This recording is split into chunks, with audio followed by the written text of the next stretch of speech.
When the most well-known character in a game is a character that uses the same 3 dialogues every time you meet him, you know there's a problem.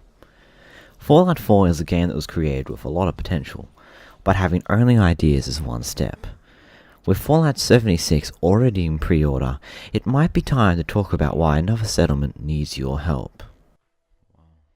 Poor storytelling. The worst problem with Fallout 4 is that the story is really hard to get immersed in. You end up searching for screws and adhesives more than your own son. The lack of options while in dialogue only makes the immersion worse. You either agree and get the quest, disagree but still get the quest, or get pestered about it until you accept it. Ask for more caps or a stupid question with Bethesda's huge fan base, and it's not surprising everyone wanted Fallout 3's and New Vegas's dialogue options. The story in Fallout 4 doesn't even make sense, especially when playing as the female protagonist, Nora. At least the male protagonist, Nate, was in the army, but the lore states that Nora was a lawyer and has no combat experience. Even kidnapping Sean is questionable. Why was one left alive? Why didn't they get taken as well? Why was the killing necessary? Questions like these get left unanswered in the story. The ending is either side with the Institute or destroy them. The 4 ending cinematics are only 2 different options: destroy the Institute or everyone else. 4 lacking factions. Excluding DLC, you have 4 factions to pick: Minutemen, Brotherhood of Steel, Railroad, and the Institute, all of which have their own values and beliefs. Picking anyone other than the Institute will result in the Institute being destroyed, and picking the Institute will result in all other factions being destroyed. There's no possible ways to keep all 4 factions alive when completing the story. As the game is all about role-playing, there is no such route to pay as a pathicist. You must destroy at least one faction, the Institute, along with your... This is a good moral dilemma, but severely lacks any conflict, as most people have given up on their son before the end of the story, thus destroying the Institute. Whilst this is a good moral dilemma, it just lacks any conflict, as most people have given up on their own son before the end of the story, thus destroying the Institute.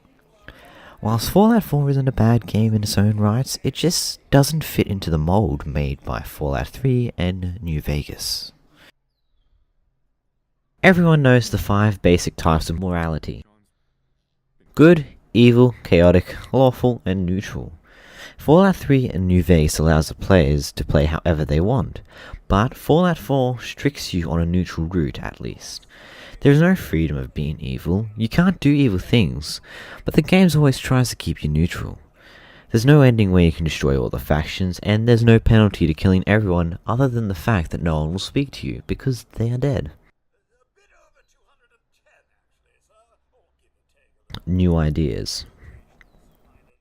Settlement building was an interesting concept that had a lot of potential. Another poor execution by Bethesda's part, as it took 3 DLCs to make the settlement building at least usable. Settlements became something you put all your time into or none at all. The tutorial was really crap to the point where you didn't even need it, and the best option was to spam through the tutorial or do the steps before you even accept the quests. Even without DLC, settlement building just becomes another useless time investment, unless you're playing the Minuteman ending. There is no story concept for settlements. The 3 DLCs make settlements usable by letting you tame creatures, make ammunition, and increase your skills. But Fallout 4 shouldn't rely on DLC to make a concept feasible. Memes. No game is free from memes, and Fallout 4 is no different. From the notorious another settlement needs your help finding adhesive and screws is more important to your son. It does give hope. Fallout 4 isn't a bad game, but comparing it to Fallout 3 and New Vegas, it just doesn't compare. DLC.